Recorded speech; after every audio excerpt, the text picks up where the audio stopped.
في واحد كان فاكر انه اخيرا لقى الشخص الصح، كل حاجه كانت ماشيه صح، مكالمات بالساعات وضحك واهتمام، احساس انك لقيت اخيرا حد فاهمك، لحد ما في يوم كل ده وقف فجاه، مفيش رد، مفيش اهتمام، مفيش وجود، وكأن الشخص ده عمره ما كان هنا او موجود اصلا، وهو يا عيني قاعد بيبص في الموبايل مستني الرساله وبيقول لنفسه انا مش فاهم انا عملت ايه غلط. بس خليني بقى اقول لك الحقيقه، هو ما عملش حاجه غلط، هو بس ما كانش فاهم هو داخل ليه اصلا. فخلينا نخش على اول جزء في الحلقه، وهو احنا بندخل العلاقات ليه.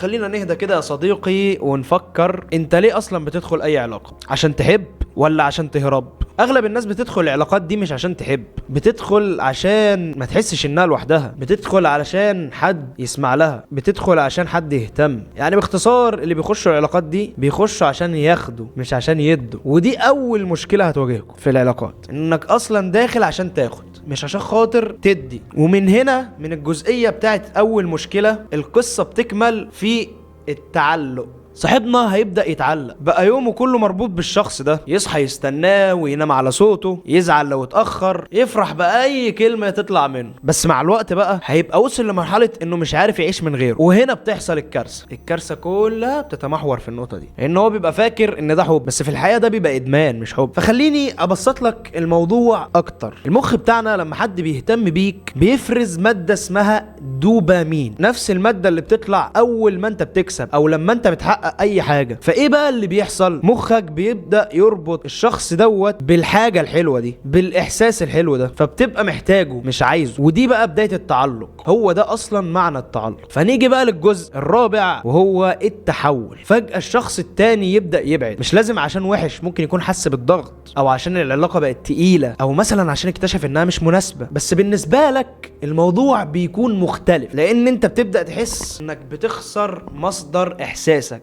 فبتيجي هنا بقى الجزء الخامس وهو الانهيار. هنا بقى بتبدأ مرحلة الانهيار اللي كله بيخش فيها، تبدأ تدور، تبعت، تسأل، تحاول، ليه مش ليه، عملت له ايه، هنا بقى دي بقى الانهيار. ده الانهيار مش عشان بتحب، لا، عشان انت مش قادر تتحمل الفراغ اللي كان الشخص ده مديه ليك. وده الفرق بقى بين الحب والتعلق. الحقيقة بقى انك ما كنتش بتحب، انت كنت محتاج، وده طبيعي. بس المشكلة بقى انك بنيت علاقة على الاحتياج. يعني لما تكون محتاج، واي حاجة بتتبني على هذا الاساس لازما هتقع. طيب نيجي للجزء اللي تقريبا هلاقي ناس كتير مستنياه، وهو الحل مش انك تبعد عن العلاقة، الحل انك تبقى جاهز ليها، تبقى فاهم نفسك، عندك حياة، عندك هدف، عندك قيمة. المفروض تخلي الشخص التاني ده اضافة، مش حاجة اساسية، مش حاجة ببني عليها حياتي، مش حاجة مهمة لدرجة ان انا اموت عشانها. ساعتها علاقتك هتبقى صح. لما تدي اهتماماتك لحياتك واهدافك واساسياتك هتلاقي ان الاضافة دي ناجحة. مش اي حد يقولك بحبك يبقى بيحبك، او مش اي حد يقولك بحبك يبقى بيحبك، ومش كل احساس قوي وكلام حلو يبقى حب.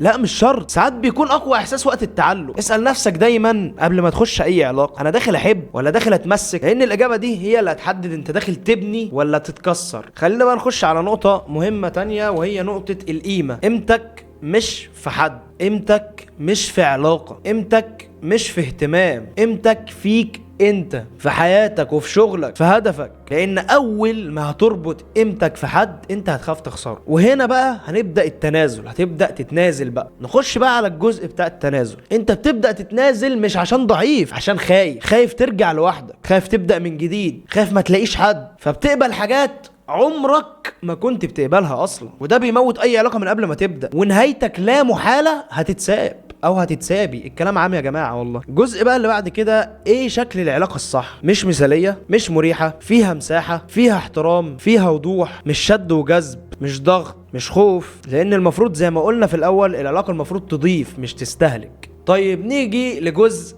مهم. عايز تعرف العلاقة دي صح ولا لأ؟ اسأل نفسك سؤال مهم جدا. هل أنا بعد ما دخلت في هذه العلاقة، هل أنا بقيت أحسن ولا بقيت أضعف؟ هل أنا بقيت مركز ولا تايه؟ وحط تحت مركز وتايه دي 1000 خط. بقيت عندي حياة ولا حياتي بقت في شخص؟ إجابتك هي اللي هتقولك كل حاجة. في الاخر عاوز اقولك ان الحب مش انك تلاقي حد يكملك، الحب انك تبقى كامل وتختار حد يشاركك مش يمليك، واللي بيدخل وهو واقف على رجله بيكمل. فاختار تكون مين، بس ما تنساش كل اللي فات وقلته في المجرى الحلال، بلاش الحرام. الحرام عموما كله غم وعلاقات راحة في 60 داهية، فبلاش. بس يا صديقي العزيز، كان معاك عبد الرحمن الجمل من قناة مرتقي.